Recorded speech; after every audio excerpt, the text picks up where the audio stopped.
Hello मेरे प्यारे विद्यार्थियों। चलिए फिर से मैं क्वेश्चन लेके आया हूँ। ये आपका सिविक्स का क्वेश्चन है और ये 2026 एग्जाम के लिए बहुत ही महत्वपूर्ण क्वेश्चन है। देखना मत भूलिए। अगर चैनल में नया है तो ज़रूर सब्सक्राइब कीजिएगा, बेल आइकन दबा के लाइक कीजिएगा और अपना प्यारा सा फ्रेंड को शेयर कीजिएगा। तो चलिए हम लोग मिलते हैं, क्वेश्चन की ओर जाते हैं। भारत के संघीय और एकात्मक स्वरूप में क्या क्या मुख्य अंतर है। देखिए, संघीय जिस देश में एक से ज़्यादा सरकार पाया जाता है उसको संघीय सरकार कहा जाता है, और जिस देश में एक सरकार पाया जाता है एकात्मक सरकार कहा जाता है। तो शासन के संघीय और एकात्मक स्वरूपों में मुख्य अंतर उनकी सत्ता के विभाजन में होता है। सही बात है, इसका सत्ता के विभाजन में होता है। संघीय सरकार जैसे सत्ता हुआ और एक तो एकात्मक। ठीक है, तो चलिए एक एक करके हम लोग देखेंगे। टॉपिक है संघीय शासन यानी फेडरल सिस्टम। तो इसका ये टॉपिक है, इसका पॉइंट हम लोग देखते हैं। इसमें सत्ता दो स्तरों पर बटी होती है, केंद्र सरकार और राज्य सरकार, यानी दो स्तर में बटा होता है सत्ता, एक केंद्र और एक ठो राज्य सरकार। एक्चुअली हम लोग का देश में तीन प्रकार का सरकार है। पंचायत लेवल का भी है, स्थानीय सरकार बोला जाता है। दोनों की अपनी अपनी स्वतंत्र शक्ति होती है, ये बात सही है। फ्रीडम रहते हैं दोनों, वो ये अपने अपने क्षेत्रों में फैसले लेने के लिए स्वतंत्र होते हैं। हाँ, केंद्र सरकार केंद्र के अधीन में काम करता है और राज्य सरकार राज्य के अधीन में काम करता है। भारत, अमेरिका और कनाडा में संघीय प्रणाली अपनाई गई है। हाँ मेरे प्यारे विद्यार्थियों, ऐसा क्वेश्चन आता है, निम्नों में से कौन संघीय प्रणाली का वाला देश है। तो ऑप्शन ऐसा रहेगा, अगर भारत, अमेरिका, कनाडा इसमें से कोई एक रहेगा तो आप लोग आंसर सही करके आइएगा एग्जाम में। 2026 का एग्जाम जो आने वाले हैं, थोड़ा ध्यान में रखते हुए। भारत में केदो हुई है, सॉरी केंद्रो होना चाहिए था।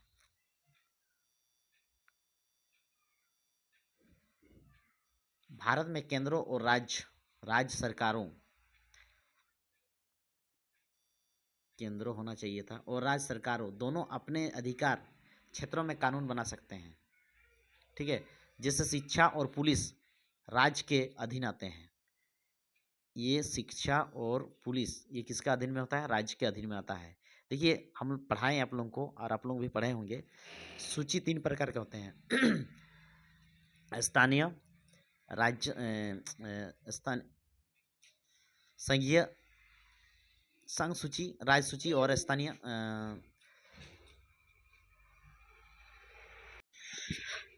तो मेरे प्यारे विद्यार्थियों, थोड़ा सा घबरा गया था, कोई दिक्कत नहीं, नया नया वीडियो बना रहे हैं, चलिए हो जाता है थोड़ा बहुत। तो आप लोग देखिए, शिक्षा, ये पुलिस, ये राज्य सूची के क्षेत्र में आता है। ठीक है, इसका अंतर्गत। और संघीय सरकार संघ सूची के अंदर अगर आएगा तो आपका बैंकिंग, रेलवे, रेल, आपका रक्षा बल, वो सब जितना आएगा वो सब संघ सरकार के क्षेत्र में आता है। संघीय सरकार, संघ सूची जिसको बोला जाता है। और राज्य सूची आपका पुलिस, शिक्षा, आपका विवाह, सॉरी अस्पताल। ठीक है, और समवर्ती सूची में आपका वन, जंगल, गोद लेना, ये सब आता है। ठीक है, तो चलिए, दो प्रकार के सरकार, संघीय और एकात्मक। तो आगे बढ़ेंगे, चलिए। संघीय सरकार के बारे में हम लोग पढ़ लिए, अभी एकात्मक सरकार थोड़ा देखते हैं, यानी यूनिटारी सिस्टम। इसमें सत्ता का सारा अधिकार केंद्र सरकार के पास होता है। ये जो है एकात्मक सरकार, इसमें सत्ता का सारा अधिकार किसके क्षेत्र में होता है, केंद्र सरकार के पास होता है। ठीक है, इस किसी के अधीन नहीं रहता है। फिर नेक्स्ट पॉइंट देखेंगे, इसमें बोला गया है कि राज्य या स्थानीय सरकार होती है। हाँ, राज्य और स्थानीय सरकार होती है, लेकिन केंद्रों के निर्देश पर ही अधीन होती है। जैसे हम लोग पहले पढ़े संघीय सरकार के बारे में, उसमें आपका था कि केंद्र सरकार के अधीन में रहता है, राज्य सरकार के। लेकिन एकात्मक में ऐसा नहीं होता है। एकात्मक में राज्य और स्थानीय दोनों का कहना किसको मानना पड़ेगा, केंद्र सरकार, उसका अधीन में काम करता है। वही निर्देश जो देता है, डायरेक्शन देते हैं, वही काम करता है। जैसे इंग्लैंड हुआ, फ्रांस हुआ, ये है तुम्हारा, ये आपका एकात्मक सरकार का उदाहरण। ये दो देश है, इंग्लैंड और फ्रांस, याद रखिएगा। और बहुत सारा श्रीलंका भी है। तो चलिए आगे बढ़ें। एकात्मक शासन है जहाँ राज्य स्थानीय सरकारों केवल केंद्रों के आदेश का ही पालन करता है। क्या बोले हम? देखिए, राज्य और स्थानीय ये दोनों सरकार किसके अधीन में काम करता है? केंद्र जो आदेश देगा वही काम पालन करना पड़ेगा। लेकिन हम लोग का संघीय सरकार में ऐसा नहीं है। केंद्र अपना अधीन में काम करता है, राज्य अपना अधीन में काम करता है। चलिए, तो उसके बाद और देखते हैं पॉइंट, संक्षेप में थोड़ा देर जानते हैं। संक्षेप में बताया गया है। संक्षेप में अगर देखा जाए तो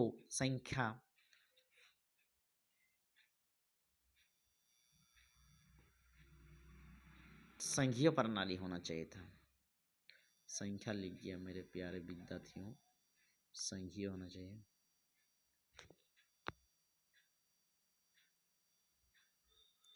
संघीय प्रणाली में सत्ता विभाजन होता है, सही बात है, जबकि एकात्मक प्रणाली में सत्ता केंद्रित होता है। थोड़ा टाइपिंग मिस्टेक हो गया मेरा प्यारे विद्यार्थियों, ठीक है, थोड़ा सा इससे हो जाता है कभी कभी टाइप में। तो आप लोग समझ गए होंगे, संघीय प्रणाली में सत्ता का विभाजन होता है, जैसे हम पढ़े, केंद्र सरकार, राज्य सरकार, स्थानीय सरकार। और एकात्मक सरकार में ये केंद्रित होती है, मतलब एक ही जगह में, प्रणाली में सत्ता का केंद्रित एक ही जगह में होता है, क्योंकि फैसला लेने का उसका ही अधिकार होता है केंद्र का एकात्मक में, और संघीय अपना अपना क्षेत्र में होता है। तो शायद आप लोग समझ गए होंगे। बस यही था इस प्रश्न का आंसर।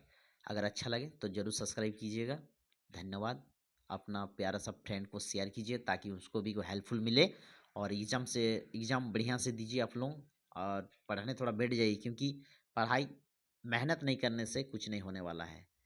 आजकल का विद्यार्थी जितना भी है, मोबाइल में तो जितना भेजता हूँ वो सब देखते नहीं है, उसका उल्टा देख लेते हैं, वही सब महत्वपूर्ण मानते हैं। लेकिन नहीं, ज़िंदगी जिसमें